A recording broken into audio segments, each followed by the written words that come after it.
Imagine a candidate for President of the United States with suspicious and undisclosed ties to a foreign country.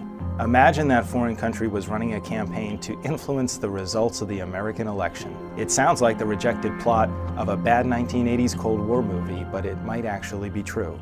We know that Russia is trying to meddle in our election. The Department of Homeland Security and the Director of National Intelligence are confident that the Russian government directed recent hacks with the intention of interfering with our election process. Donald Trump was reportedly briefed on Russia's efforts in mid-August, but has continued to deflect blame from Russia by trying to blame China, or even a 400-pound hacker. Maybe there is no hacking. It could also be China. It also could be somebody sitting on their bed that weighs 400 pounds, okay? Russia has been propping up far-right parties in countries across Europe. Golden Dawn in Greece, AfD in Germany, Marine Le Pen's National Front in France. They're xenophobic, nationalist, anti-immigrant, anti-Muslim, and they want to weaken the European Union. Russia has also been connected to the use of politically motivated hacks and strategic leaks as weapons of cyber warfare. So why would Russia and Putin have an interest in seeing Donald Trump win the election in November? It's because it's frightening how closely the foreign policy of Trump aligns with Putin's preferences, and concerning enough that the former acting director of the CIA said that Putin had recruited Trump as, quote, an unwitting agent of the Russian Federation. Russia's #1 foreign policy goal is to weaken the European Union and NATO. Trump's called NATO obsolete. I think NATO may be obsolete. And suggested he wouldn't defend our NATO allies unless they pay up. They gotta pay. Trump's even called for removing American troops stationed at our bases overseas, undermining our ability to stand up to Putin. Trump denied Russia was in Ukraine. He's not going to go into Ukraine. Asserted that the people of Crimea prefer to be under Russian control. The people of Crimea, from what I've heard, would rather be with Russia. None of those are true, but they are the very same talking points that Vladimir Putin has used. Trump has expressed a willingness to lift the sanctions imposed on Russia for invading and occupying Crimea and eastern Ukraine, and said he, quote, would be looking at recognizing Russia's annexation of Crimea. And during the Republican National Convention, Trump's campaign staffers worked behind the scenes to make sure the party's platform weakened its stance on Russian intervention. Trump has surrounded himself with foreign policy advisors connected to Putin and Russia. Yes, the campaign chairman who appears to have received secret millions from the pro-Kremlin dictator resigned, but that's far from the end of the story. U.S. intelligence is reportedly investigating a Trump foreign policy advisor's alleged meetings with senior Russian officials. A former campaign advisor's PR firm was hired to help improve Putin's image in the United States. And then there's Michael Flynn. When Trump received his first classified intelligence briefing, it was Flynn who he brought in the room with him. Flynn has defended Russian intervention in Syria, where their airstrikes have killed more than 1,000 civilians. Flynn has praised Russia's influence in Europe and regularly appears on the Kremlin-backed propaganda outlet Russia Today.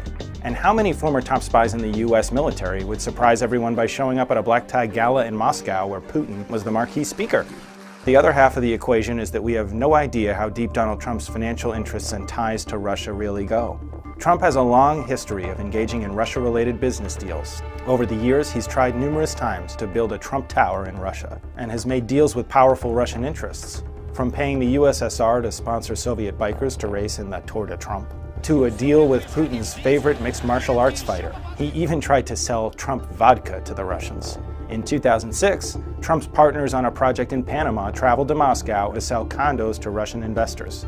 In 2008, Trump sold a mansion in Palm Beach to a Russian oligarch for $95 million. That's $54 million more than what Trump had paid for it just 4 years earlier. Maybe that's why, as Donald Jr. said, Russians make up a pretty disproportionate cross-section of a lot of our assets. We see a lot of money pouring in from Russia. In 2013, Trump brought his Miss Universe pageant to Moscow. Trump bragged that almost all of the oligarchs were there.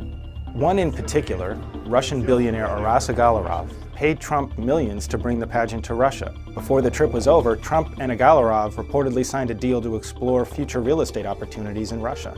And there are other Trump business relationships that should raise questions. Trump partnered with a company called the Bayrock Group on Trump Soho. The Bayrock Group was founded by a former Soviet-era commerce official. Another Bayrock executive named Felix Sater was the person Trump asked to escort his children around Moscow on a trip in 2006. Trump then named Sater a senior advisor in 2010. Felix Sater, a twice-convicted felon, once tied to organized crime and a massive stock scam. Another business partner on that Trump Soho project was the Sapir organization, whose founder, Tamir Sapir, was from the former Soviet Republic of Georgia, and whose family Trump has called great friends. The Sapir organization has long been rumored to be connected to organized crime, so I want to put a fine point on this. We have here a presidential candidate with deep ties to Russia, who won't disclose anything about them, who consistently echoes Russian talking points, who appears on Russia's propaganda network, who hires staff with Russian ties, who has defended Putin's actions, who has exhibited little regard for democracy or human rights. Music to Putin's ears.